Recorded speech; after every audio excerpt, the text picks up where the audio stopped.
Welcome back to my YouTube channel Aakash Study Centre. तो मैं आकाश यादव आप सभी का फिर से अपने यूट्यूब चैनल पर तहे दिल से हार्दिक स्वागत करता हूं। तो साथियों, आज का जो टॉपिक है वो आपका है halo alkane. Halo alkane topic जो कि है केमिस्ट्री का सेकेंड पार्ट का फर्स्ट चैप्टर है। तो आज इसके बारे में जानेंगे और कुछ महत्वपूर्ण प्रक्रियाएं जो हैं इस चैप्टर में उसको हम आज बताने वाले हैं। तो चलिए ठीक है भाई, स्टार्ट करते हैं। लेकिन स्टार्ट करने से पहले एक छोटी सी रिक्वेस्ट है, यदि चैनल पर नया हो तो प्लीज़ चैनल में इस वीडियो के अंत तक बने रहना। उम्मीद नहीं, आशा नहीं, पूरा विश्वास है कि आपको ये वीडियो बेहद पसंद आएगा। तो चलिए ठीक है भाई, स्टार्ट करते हैं। तो आज का जो पहला टॉपिक है हेलो एल्केन हेलो एरीन का, वो आपका है मार्कोनिकॉफ का नियम। भाई जरूरी है कि पहले अभिक्रिया किस प्रकार होती है या फिर कैसे सहायक है ये नियम, ये जानना जरूरी है। तो जब हम हेलो एल्केन का निर्माण करते हैं किसी एल्कीन के द्वारा, तब वहाँ पास ये नियम का उपयोग किया जाता है। तो इसलिए हमने इस नियम को सबसे पहले रखा भाई कि आपको सबसे पहले बताया जाए। तो मार्कोनिकॉफ का नियम यही कहता है कि इस नियम के अनुसार, ये नियम क्या कहता है भाई कि जब कोई असम्मित एल्कीन, भाई सम्मित और असम्मित क्या होता है? असम्मित जैसा कि यहाँ हमने लिखा है CH3 CH2, मतलब कि एक पक्ष क्या होगा, ये अलग होगा, ये अलग होगा भाई। तो जब असम्मित एल्कीन की क्रिया किसी हाइड्रोजन हाइलाइट से करवाते हैं, जब असम्मित एल्कीन की क्रिया किसी हाइड्रोजन हाइलाइट से करवाते हैं, तो आपका जो हाइड्रोजन हाइलाइट है उसका जो ऋणात्मक पार्ट होता है ना, वो कार्बन की उस मतलब उस कार्बन से जुड़ेगा जिसमें हाइड्रोजन की संख्या सबसे कम होगी। और जो आपका धनात्मक पार्ट है अर्थात H, ये उस कार्बन से जुड़ेगा जिसमें हाइड्रोजन की संख्या अधिक होगी। तो जब कोई असम्मित एल्कीन हाइड्रोजन हाइलाइट से क्रिया करता है तो हाइड्रोजन हाइलाइट का ऋणात्मक भाग, कौन सा भाई? ऋणात्मक भाग। यहाँ पास ये आपका हाइड्रोजन हाइलाइट है, ये क्या है? Hydrogen highlight, hydrogen highlight. इसका जो ऋणात्मक पार्ट है आपका वह Br, ब्रोमीन। तो इसका ऋणात्मक पार्ट आपका उस कार्बन से, मतलब कि असम्मित एल्कीन के उस कार्बन से जुड़ेगा जिसमें हाइड्रोजन की संख्या कम होती है।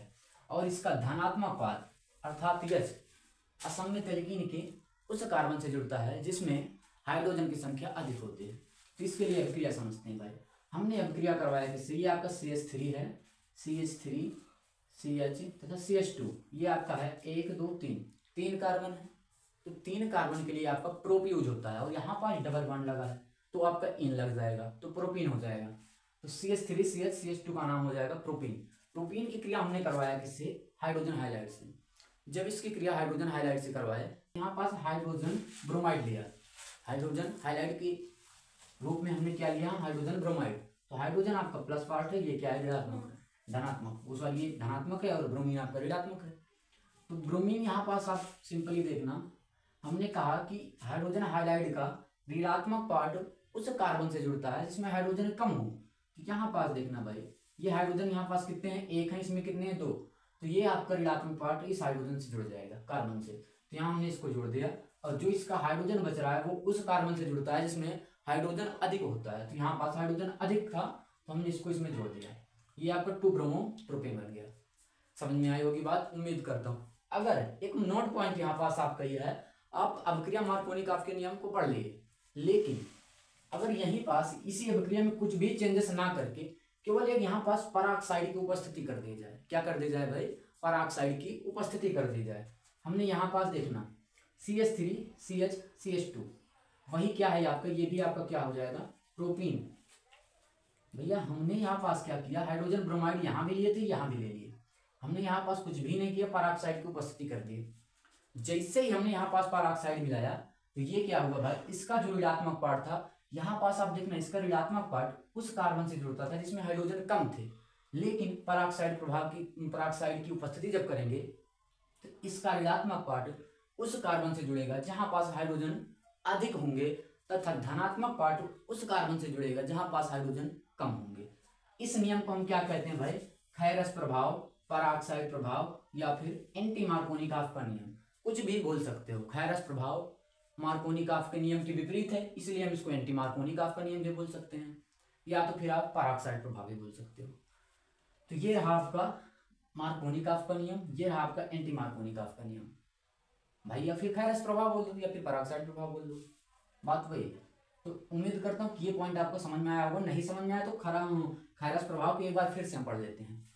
कि कार्बनिक पराऑक्साइड की उपस्थिति में असम्मित एल्कीन HBr से क्रिया करता है तो हाइड्रोजन और हाइड्रोजन का संयोग मार्कोनिकॉफ के नियम के विपरीत होता है। इसका नियम बताया, मार्कोनिकॉफ का नियम बताया कि ऋणात्मक पार्ट को हम उस कार्बन से जोड़ेंगे जिसमें हाइड्रोजन कम होता है, जबकि ये नियम कह रहा है कि ऋणात्मक पार्ट को हम उस कार्बन से जोड़ेंगे जिसमें हाइड्रोजन अधिक होता है। तो हमने यहाँ पास इस अभिक्रिया को आपके सामने लिख दिया है और समझ लो यहाँ पास भाई CH यहाँ पास देखना एक हाइड्रोजन, यहाँ पास दो, लेकिन फिर भी यहाँ पास हाइड्रोजन उस कार्बन से जुड़ा है जिसमें कम कार्बन है, कम हाइड्रोजन है, जबकि यहाँ पास ब्रोमीन उस कार्बन से जुड़ा हुआ है जहाँ पास हाइड्रोजन अधिक है। तो ये इससे ये 1 ब्रोमोप्रोपेन बनाएगा, ये भी आपका 2 ब्रोमोप्रोपेन बनाएगा। यहाँ पास प्रोपेन लिए थे यहाँ पास, लेकिन यहाँ पास पराऑक्साइड लिए, इसलिए ये क्या हो जाएगा, पराऑक्साइड प्रभाव। क्या कहलाएगा भाई, पराऑक्साइड प्रभाव, या तो फिर आप इसे क्या बोल सकते हो, खैरस प्रभाव। भाई अलग अलग किताबों में इसका अलग अलग नाम मिलेगा आपको, खरास प्रभाव मिलेगा, पराऑक्साइड प्रभाव मिलेगा, एंटी मार्कोनिकॉफ का नियम, कुछ भी बोल सकते हो। तो थोड़ा सा इसको हम सफा करते हैं, उसके बाद कुछ आगे की अभिक्रियाएं हैं उनके बारे में चर्चा करते हैं।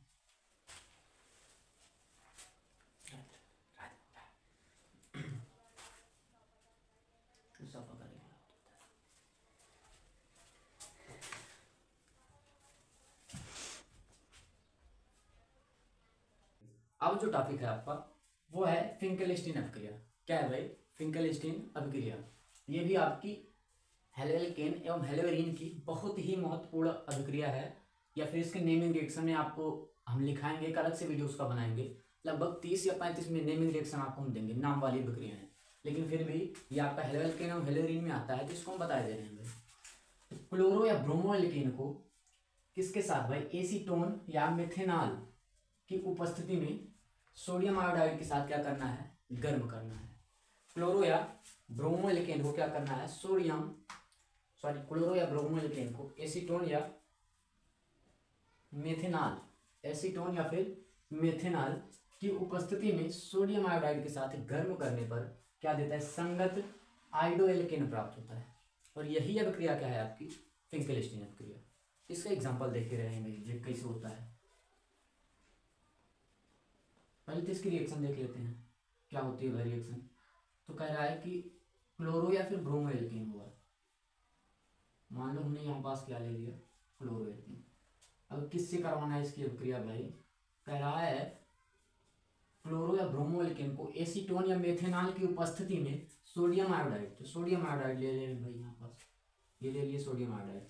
अब उपस्थिति चाहे आप एसीटोन की करो या फिर मेथेनॉल की करो, एसीटोन या फिर मेथेनॉल, तो हमने यहाँ पास किसकी उपस्थिति रखा, यहाँ पास हम मेथेनॉल कर देते हैं, मेथेनॉल। चलो एसीटोन ही कर देते हैं, एसीटोन। अब जब इसके उपस्थिति में हम क्या करेंगे, थोड़ा इसको हम हीट कर देते हैं, अर्थात यहाँ पास उष्मा देते हैं। जब क्लोरो या ब्रोमो एल्केन की अभिक्रिया सोडियम आयोडाइड के साथ होती है एसीटोन या फिर मेथेनॉल की उपस्थिति में, तो हमको संगत आयोडो एल्केन प्राप्त होता है, और यही अभिक्रिया हमारी फिंकेलस्टीन अभिक्रिया होती है। यहाँ पास देखना आप, ये आपका क्या हो जाएगा, प्लस है, ये माइनस है, तो यहाँ पास होगा क्या, ये सीधा पूरा ये कितना पार्ट, ये आपका क्या हो जाएगा, आयोडो अर्थात ऋणात्मक पार्ट के साथ जाएगा। तो यहाँ पास आपको इसके फलस्वरूप मिलेगा क्या, यहाँ पास और CH2 प्लस में यहाँ पास आयोडीन मिल जाएगा, और यहाँ से सोडियम बच रहा है और इसका माइनस वाला पार्ट बच रहा है, ये आपको क्या मिलेगा, यहाँ पास NaCl मिल जाएगा। और इसका हम नाम लिखे दे रहे हैं भाई, इसका हम नाम लिखे दे रहे हैं, तो ये आपका हो जाएगा हेलोएल्केन। क्लोरो लगा हुआ है तो क्लोरो लिख देते हैं भाई, क्लोरो एल्केन, क्लोरो एल्केन। ये आपका सोडियम आयोडाइड है, जानते हो भाई, ये क्या है, आयोडो एल्केन। क्या होता है भाई, आयोडो एल्केन। और यही तो है आपकी फिंकेलस्टीन अभिक्रिया।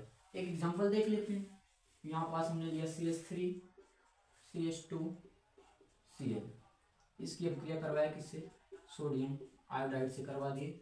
यहाँ पास हमने उपस्थिति कर दिया एसीटोन की, किसकी, एसीटोन की,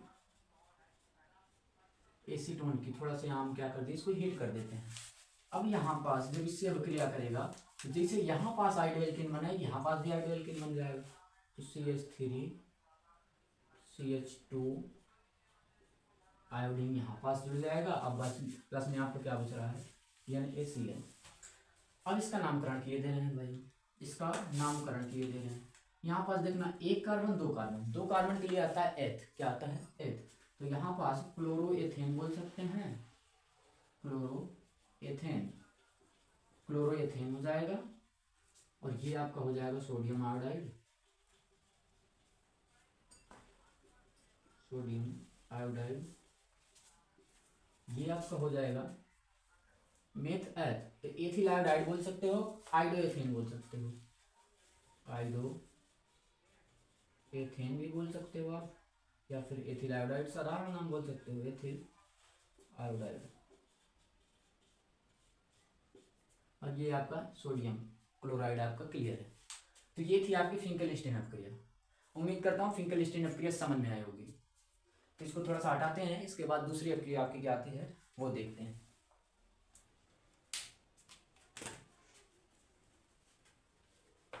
चलिए भाई, अब जो तीसरी अपक्रिया आपकी है वो है उल्टज अपक्रिया। कौन सी है भाई, उल्टज अपक्रिया। यहाँ लिखते हैं हम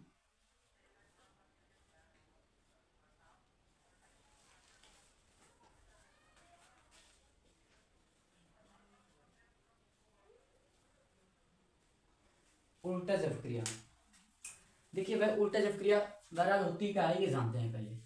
तो शुष्क ईथर की उपस्थिति में, अच्छा मैं इसको लिख इसलिए देता हूँ भाई क्योंकि वीडियो लंबी हो जाएगी, इसलिए मैं पहले से यहाँ पास तैयार कर देता हूँ। लेकिन ठीक है, मैं यहाँ पास आपके सामने लिख रहा हूँ। उल्टज अपक्रिया क्या होती है, शुष्क ईथर की उपस्थिति में जब सोडियम को हम हीट करते हैं, किसके साथ, शुष्क ईथर की उपस्थिति होगी और किसी हेलो एल्केन के साथ सोडियम को हम गर्म करते हैं, तो आपको क्या प्राप्त होता है भाई, एथेन, मतलब कि एल्केन ही आपको प्राप्त होता है। यही तो होती है आपको उल्टज अपक्रिया।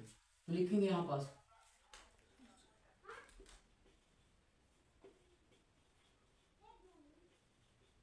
शुष्क ईथर की उपस्थिति में, शुष्क ईथर की उपस्थिति में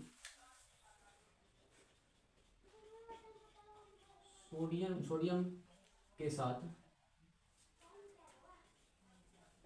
हेलो एल्केन, किसको, हेलो एल्केन, या तो फिर आप बोल सकते हो एल्किल हाइलाइड, किसको, एल्किल हाइलाइड। भाई शुष्क ईथर की उपस्थिति में सोडियम के साथ, भाई यहाँ पास मिस्टेक हो, थोड़ा सोडियम के साथ लिखते हैं, सोडियम के साथ हेलो एल्केन या फिर एल्किल हाइलाइड को गर्म करने पर, एल्किल हाइलाइड को गर्म करने पर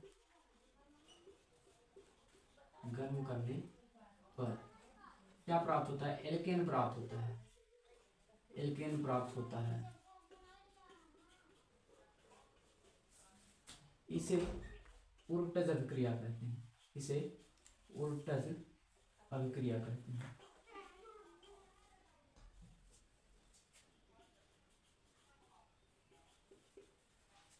चलिए रिएक्शन देखते हैं भाई। शुष्क ईथर की उपस्थिति में जब हम सोडियम के साथ एल्किल हाइलाइड को गर्म करेंगे, शुष्क ईथर की उपस्थिति में जब सोडियम के साथ एल्किल हाइलाइड को गर्म करेंगे, तब इस स्थिति में हमको क्या मिलती है भाई, एल्केन प्राप्त होती है। एग्जांपल आपके सामने मिल रहा है। यहाँ मान लो हमने क्या लिया, एल्किल हाइलाइड ले लिया, प्लस में यहाँ पास सोडियम हमने ले लिया, और फिर इधर हम लिखते हैं क्या है, एल्किल हाइलाइड, एल्किल हाइलाइड। एक बात जान लेना भाई, ये आर्यक्स जो लिखा है, आर आपका एल्किल समूह होता है, यक्स आपका हाइलाइड होता है। अगर मैं आपके समझने के लिए इसको थोड़ा सा आसान करना चाहूँ और इसको मैं एक्स आर ऐसे लिख देता हूँ, तो कोई प्रॉब्लम नहीं, कोई प्रॉब्लम नहीं होनी चाहिए भाई। तो यहाँ पास इसकी अपक्रिया हम करवाएंगे किसके साथ, शुष्क ईथर की उपस्थिति में, शुष्क ईथर की उपस्थिति में शुष्क ईथर लेते हैं। तो अब देखना भाई, यहाँ से ये इसका क्या होता है, हाइड्रोजन वाला पार्ट ये सोडियम के साथ इधर निकल जाएगा भाई, ये इधर आपको क्या बनाएगा, सोडियम हाइलाइड, सोडियम हाइलाइड मिल जाएगा आपको। लेकिन यहाँ से ये भी यक्स निकल गया, ये भी, अब बच क्या रहा है यहाँ पास, आर और आर। अब समझ लेना भाई, यहाँ से एक यक्स ये मिला, एक ये मिला, मतलब कि x2 हो गया। तो यहाँ हम इसको क्या कर देते हैं, 2 कर देते हैं। अब सोडियम 2 हो गया, हाइलाइट तो बराबर हुआ, हाइड्रोजन आपका बराबर हुआ, लेकिन सोडियम 2 हो गया, तो इसको भी हम यहाँ पास 2 कर देते हैं और ऑलरेडी ये आपका सही है। तो इसका एक एग्जांपल देख लेते हैं। ये तो आपकी रिएक्शन थी, इसका एग्जांपल देख लेते हैं। CH3Cl प्लस में यहाँ पास हम ले लेते हैं सोडियम, क्या ले लेते हैं, सोडियम ले लेते हैं। अब जहाँ आपने देखा कि हमने इसको क्या कर दिया, एल्किल हाइलाइट था, इसको हमने RX ना लिख करके X पहले कर दिया आपकी हेल्प के लिए भाई। तो यहाँ पास हमने इसको भी Cl और इसको CH3 कर दिया। अब समझना, इसकी अभिक्रिया हम भी कराएंगे किसकी उपस्थिति में, शुष्क ईथर की उपस्थिति में। शुष्क ईथर, शुष्क ईथर हमने यहाँ भी ले लिया। अब जैसे कि आपने देखा कि यहाँ क्या मिला था हमको, एल्केन मिला था, सेम वही प्रोसेस यहाँ भी क्या कर देंगे हम, ये आपका यहाँ से इतना पार्ट आपका निकल जाएगा भाई, NaCl, मतलब कि सोडियम क्लोराइड के रूप में ये बाहर निकल गया। और बच क्या रहा है आपका CH3 सिंगल बॉन्ड, ये भी CH3 आपका। तो ये एकदम बेसिक सी चीज है भाई, CH3 अर्थात यहाँ पास सोडियम कार्बन कितने हो गए 2, हाइड्रोजन कितने हो गए 6। तो C2H6 किसका फार्मूला है भाई, ये तो एथेन का, सिंपल सी बात है भाई, एथेन है। तो ये आपका क्या मिला, एथेन मिला। तो इसका नाम हम क्या लिख देते हैं, एथेन। क्या है, एथेन। ये आपका क्या था भाई, मेथिल क्लोराइड या फिर क्लोरोमेथेन, क्लोरोमेथेन। ये भी आपका वही चीज था, क्लोरोमेथेन। ये चीजें भी भाई आपकी, ये क्या थी, एल्किल हाइलाइड, या तो फिर हेलो एल्केन बोल सकते हो, हेलो एल्केन। और ये भी आपकी थी हेलो एल्केन।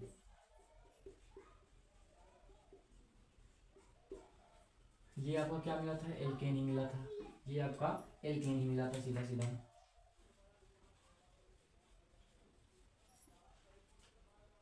ठीक है भाई, ये अभिक्रिया आपकी थी उल्टज अभिक्रिया। तो उल्टज अभिक्रिया के बाद आप समझना, एक अभिक्रिया आपकी आती है उल्टज अभिक्रिया के बाद फिटिंग अभिक्रिया। कौन सी, फिटिंग अभिक्रिया। उसके बारे में थोड़ा सा समझ लेते हैं कि दरअसल ये फिटिंग अभिक्रिया होती क्या है। तो चलिए भाई, अब जो टॉपिक आपका है वो है फिटिंग अभिक्रिया। कौन सी अभिक्रिया, फिटिंग अभिक्रिया। यहाँ लिखते हैं आपकी फिटिंग अभिक्रिया को, तीसरा पॉइंट है ना जी।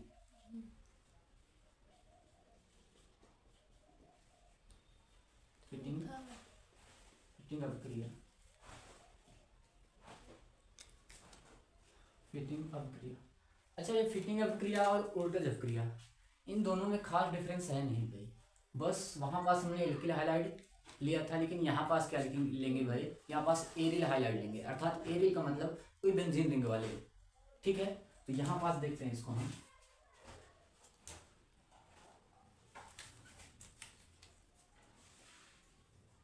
शुष्क ईथर की उपस्थिति में, सेम रहेगी भाई, ये शुष्क ईथर की उपस्थिति में सोडियम धातु के साथ, सोडियम धातु के साथ एरिल हाइलाइड,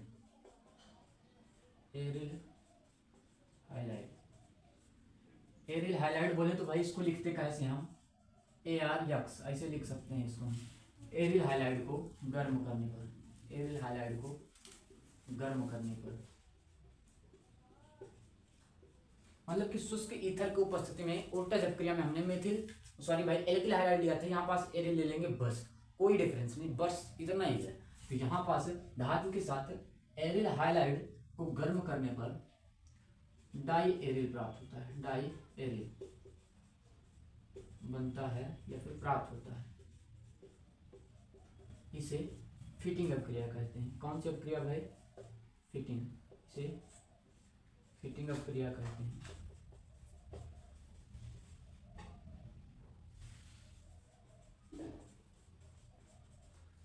अब देखना भाई, बस इसकी रिएक्शन देख लेते हैं, अगर वो समझ में आ गई तो ये चीज ना आपको रटने की जरूरत नहीं है। तो यहाँ पास इसकी रिएक्शन देखते हैं थोड़ी सी। ये हमने लिया क्या, एरिल हाइलाइड, लेकिन फिर यहाँ पास हमको क्या लेना है, सोडियम, क्योंकि हमने बताया कि सोडियम धातु के साथ एरिल हाइलाइड को गर्म करते हैं, किसकी उपस्थिति में, शुष्क ईथर की। प्लस करेंगे यहाँ पास, फिर आप यहाँ पास क्या लेंगे, एरिल हाइलाइट। सेम वही प्रोसेस जैसे कि आपने उल्टा जब क्रिया में भी किया था। यहाँ पास यक्स को हम पहले कर देते हैं आपकी आसानी, मतलब क्योंकि आपको आसान हो जाएगा भाई, यक्स कर देंगे फिर ए आर कर देते हैं। अब देखना यहाँ से हम इसकी अपक्रिया करवाएंगे शुष्क ईथर की उपस्थिति में, शुष्क ईथर मार्कर चलेंगे यार, शुष्क ईथर। अब जब शुष्क ईथर की उपस्थिति में कराएंगे तो यहाँ पास ये फिर से सोडियम हाइलाइड आपको मिल जाएगा बाहर, प्लस में सोडियम हाइलाइड मिल जाएगा। अब यहाँ से ए आर अर्थात एरिल, ये दोनों एरिल आपको, एरिल समूह आपको मिल जाएंगे। तो एरिल, ये आपका डाई एरिल मिल गया, यही तो है उल्टा जब क्रिया। इसका हम, ये तो रिएक्शन थी भाई, ये रिएक्शन थी, लेकिन यहाँ पर इसकी हम एक उदाहरण इसका कर देते हैं।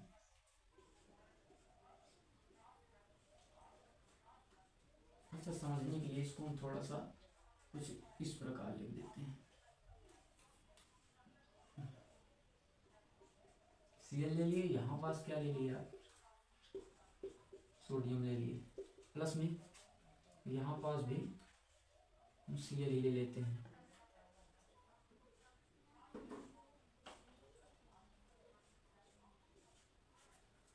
अब इसकी अभिक्रिया हम करवा देंगे इसके साथ, शुष्क ईथर की उपस्थिति में सोडियम के साथ, यहाँ पास शुष्क ईथर।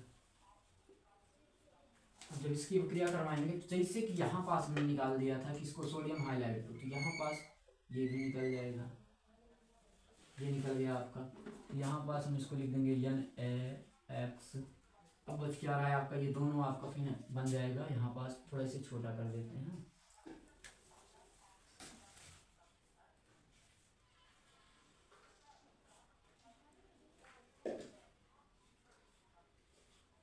ये भाई, ये रही आपकी फिटिंग अभिक्रिया।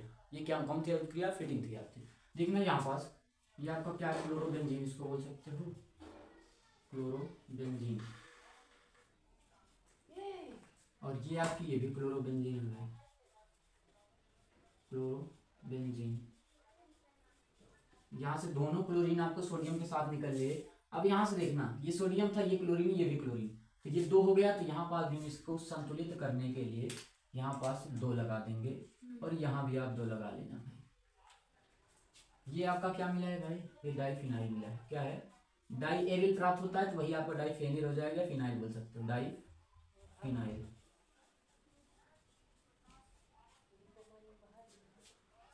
ये अभिक्रिया आपकी फिटिंग अभिक्रिया थी भाई। उम्मीद करता हूँ ये भी आपको अच्छे तरीके से समझ में आई होगी। अगली अभिक्रिया आपकी, अगली अभिक्रिया क्या होगी, अच्छा यहाँ पास, सॉरी यहाँ पास ये कर देंगे, ठीक है भाई। अब समझो, ये अभिक्रिया को हम हटाते हैं। अब अगली अभिक्रिया क्या है, ऊर्टज फिटिंग अभिक्रिया। हमने पढ़ा था ऊर्टज अभिक्रिया और ऊर्टज फिटिंग अभिक्रिया। थोड़ी सी नोट पॉइंट यहाँ पास, हम नोट पॉइंट में उसको भी समझा दे रहे हैं, समझना भाई। ऊर्टज अभिक्रिया में हमने पढ़ा था, उसमें एल्किल हाइलाइड लेना है, लेकिन इसमें क्या पढ़े थे, फिटिंग अभिक्रिया में किसमें एरिल हाइलाइड लेना है। लेकिन जैसे ही हम ऊर्टज और फिटिंग दोनों को मिक्स कर देंगे तो एक अणु किसका लेना है, एरिल हाइलाइड का, दूसरा किसका लेना है, एल्किल हाइलाइड का, और अभिक्रिया करा देना है सोडियम से ही। इस सोडियम को भी यहाँ 2 कर लेना है, और ऐसे में आपको ये जो प्राप्त हो जाएगा वही आपकी अभिक्रिया कौन सी हो जाएगा, ऊर्टज फिटिंग अभिक्रिया। एग्जाम्पल इधर देखो, समझना इस बात को, बहुत अच्छे तरीके से समझ में आएगी, आशा नहीं पूरा विश्वास है भाई। ये हमने लिया क्या, एरिल। अच्छा पहले आपको अभिक्रिया समझा देते हैं, पहले आपको अभिक्रिया समझा देते हैं। देखना इधर, ये आपका क्या हो जाएगा, आर्यक्स, ये आपका एल्किल हाइलाइड हो जाएगा, प्लस में हम एक एरिल हाइलाइड लेते हैं, लेकिन उससे पहले हमको सोडियम लेना है, यहाँ पास प्लस कर देंगे, यहाँ पास क्या हो जाएगा, एरिल हाइलाइड लेते हैं। अब इसकी अभिक्रिया करवा देते हैं किसके साथ, शुष्क ईथर की उपस्थिति में। यहाँ पास लिखते हैं शुष्क ईथर। भाई ये ऊर्टज अभिक्रिया, फिटिंग अभिक्रिया और ऊर्टज फिटिंग अभिक्रिया सब एक भाई बहन की तरह है भाई, एक मिलजुल कर चलते हैं ये सब, और सब में वही खेल है भाई, बस समझने का फर्क है। लेकिन उम्मीद है कि आज के बाद आप भूलोगे नहीं भाई इसको। यहाँ पास इसकी अभिक्रिया हमने शुष्क ईथर की उपस्थिति में करवाया, तो जैसे कि आपने यहाँ पढ़ा था सेम वही प्रोसेस यहाँ भी आपका ये पूरा निकल जाएगा, यहाँ इसके साथ सोडियम के साथ। तो सोडियम हाइलाइड धरा आपको मिल जाएगा, सोडियम हाईलाइट मिल जाएगा। प्लस में यहाँ देखना आर बच रहा है और आपका ये बच रहा है एरिल, एक एल्किल समूह एक एरिल समूह। हम इसको ऐसे लिख सकते हैं ये। अब ये कैसे होता है इसको आप नीचे देखना, एक उदाहरण थोड़ा सा देखना यार, कैमरे में आ रहा है कि नहीं देखना नीचे भाई। हमने ये कर दिया लिखा। अच्छा यहाँ पास हमको एल्किल लेना है, सॉरी भाई, यहाँ एल्किल समूह लेना है। तो CH3 Cl ले लिए, प्लस में यहाँ पास सोडियम ले लिए, प्लस में यहाँ पास फिर आपको क्या लेना है, यहाँ भी एरिल हाइड्राइड लेना है। तो इसको हम कुछ इस प्रकार बनाए दे रहे हैं एरिल आपका। अब इसकी अभिक्रिया हमको करवाना है किसके साथ, शुष्क ईथर की उपस्थिति में सोडियम के साथ। तो यहाँ पास हमने शुष्क ईथर लगा दिया, शुष्क ईथर कर दिया। अब देखना जैसा कि यहाँ अभी आपने ये पूरा प्रोसेस देखा, वैसे यहाँ भी क्या होगा, सोडियम के साथ क्लोरीन आपका अलग से एक उत्पाद के रूप में इधर मिल जाएगा। तो ये आपका सोडियम क्लोराइड इधर मिल गया आपको। अब देखना यहाँ से CH3 और ये आपका बन रहा है, बच रहा है बेंजीन। तो यहाँ पास इसको ये बनाना ऐसे, ये तो पूरा पार्ट आप देखना भाई, ये पूरा इतना बचा। अब यहाँ से एक CH3 इसमें जुड़ा हुआ है, ये क्या है CH3। अब इनका नामकरण है, यही तो आपकी क्या है ओटस फिटिंग अभिक्रिया है, यही आपकी ओटस फिटिंग अभिक्रिया है। तो यहाँ पास से इसका नाम लिख देते हैं, ये क्या था आपका मेथिल क्लोराइड या फिर क्लोरोमेथेन, मेथिल क्लोराइड या फिर क्लोरोमेथेन।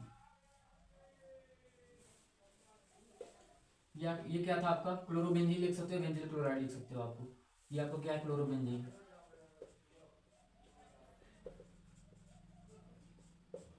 ये आपका क्या है भाई टालुइन, क्या है टालुइन। ये क्या है आपका सोडियम क्लोराइड है, ये तो आप बड़े अच्छे तरीके से जानते हो सोडियम क्लोराइड।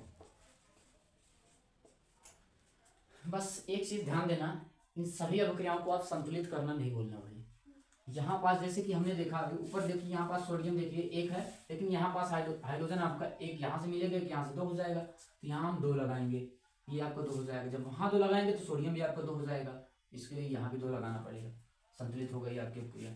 और इसके लिए यहाँ देखना, यहाँ भी वही प्रक्रिया है भाई, एक Cl यहाँ से मिल जाएगा, दूसरा यहाँ से मिल जाएगा। और जब ये 2 Cl हो जाएंगे तो इसके लिए हमको 2 लगाना पड़ेगा। जब वहाँ 2 लगाएंगे तो सोडियम यहाँ भी 2 हो जाएगा, उसके लिए फिर हमको यहाँ आना पड़ेगा 2 लगाने। ऐसे में आपकी अभिक्रियाएं संतुलित हो जाएंगी। तो बस आज का टॉपिक इतना ही है। उम्मीद करता हूँ कि आज का वीडियो आपको बहुत अच्छे तरीके से समझ में आया होगा, पसंद होगा। तो प्लीज़ एक छोटा सा प्यारा सा कमेंट जरूर कर देना कि वीडियो कैसी थी लगी आपको, ताकि मैं आपको बेहतर से बेहतर कंटेंट देने की कोशिश करूँ। तो बस चलते हैं, आज के लिए इतना ही काफ़ी है। Okay bye, I love you, take care.